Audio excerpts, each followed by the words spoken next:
The deadline has come and gone for political hopefuls to throw their name in the hat for the 2009 municipal election. The race for mayor began in Swift Current on September the 11th, when first-term city councillor Stacey Ellertson announced he was running for mayor.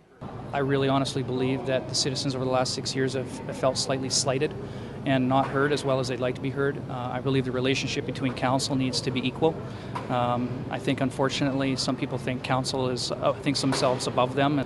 I'm a bottom-up leader, not a top-down leader, and I offer a different alternative. 7 days later, current Mayor Sandy Larson announced the news many had suspected for weeks. She was not seeking a third term as mayor of Swift Current.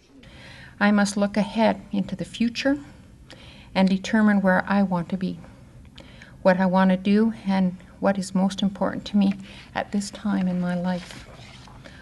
Although this has been daunting to say the least, and I'm sure each and every one of you here realize that it's been very emotional, my thoughts and my focus always come back to the most important element, and that is my family, my mom, my kids, and my grandchildren. Larson's announcement was quickly followed by that of another candidate for her job, as City Councillor Jared Schaefer made his bid for the position of mayor, and now outlines his plans for council. Well, you know, when we stop and think about all the positives that have happened to Swift Current over the past 6 years and even look at some of the positive things that are still happening and moving forward, I think there's lots to look forward to, and it's a matter of getting back on that track and discussing those things and doing what we can to keep the city moving forward. Then all was quiet until September the 28th, when Don Robinson rounded out the candidates running for the mayor's job in Swift Current. Having run 3 previous times for mayor, including back in 2006, Robinson hopes the 4th time is a charm, and that his previous experience on city council and the school board will carry some weight this time round with the voters. If I get in as mayor, we have to find a way to better communicate with our public. You know, whether it's advisory committees, whether it's news conferences, whether it's town halls, whether it's whatever. We have to sit down as a council and say, how can we talk to our public and get our message out in a better way? Tell people what's going on, what we're thinking about, what we're considering, what we're doing, and then let people talk about it in the community for a while. Let them give us some feedback. And after we get that feedback, then let's make a decision and go forward. Meanwhile, 13 individuals have now put their name forward for the 6 available seats as city councillor in Swift Current. This includes current councillors Gord Budd and Tim Bugera, while veteran council member John Wall will not be seeking re-election this fall. However, there are a few familiar names from the past who will appear on the ballot for city councillor this fall, including Henry Banman, who sought the mayor's job back in 2006, and former city mayor Len Steen. Now taking a look across the Southwest, several incumbents are seeking re-election for mayor. This includes Ann Weisgerber in Maple Creek, Sharon Dickey in Shaunavon, and Etiennette Bennett in Pontex. I really feel that I need to be there to complete the Wickenheiser Center. I don't know that I would have considered it if the center had been finished, but I know that I just have to see this through and ensure that it is completed.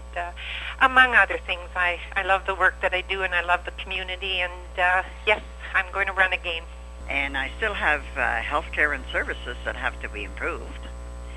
And to encourage again, to try to develop the economic development. And I want to do some Main Street improvement. Meanwhile, some races are already over, as several incumbents across the Southwest are coming back for a second term. This includes Louis Fafard in Morse and Clifford Culbert in Hodgeville. Similar scenarios have also occurred in East End and Leader, where their town mayors are back to serve a second term. East End's Mayor Scott Morvick and Craig Tondevold of Leader are both ready to tackle the job at hand. Well, I'm pretty excited to be back because we got a lot of work to do and we've only just begun. So I'm excited. There's going to be an election for council, and so there will be a new council no matter what, because we have a couple of councillors that aren't returning, and keep doing the great things that we're doing here. We've got an expansion going on in the town. There's a oil and gas boom going on, and we're like every other community. We're struggling with growth issues, and there's lots of work to be done. Well, we're going to continue to work on our regional, getting the regional landfill developed, our infrastructure, continue to hopefully increase the population of the town. You know, we've got quite an activity going here right now with lots of building projects going on. So, in the coming weeks, several candidate debates will be held across the region, giving the public the opportunity to meet those running on a one-to-one basis in their community. Swift Current residents will have their chance on October the 14th with an all-candidates forum at the Great Plains College Gymnasium.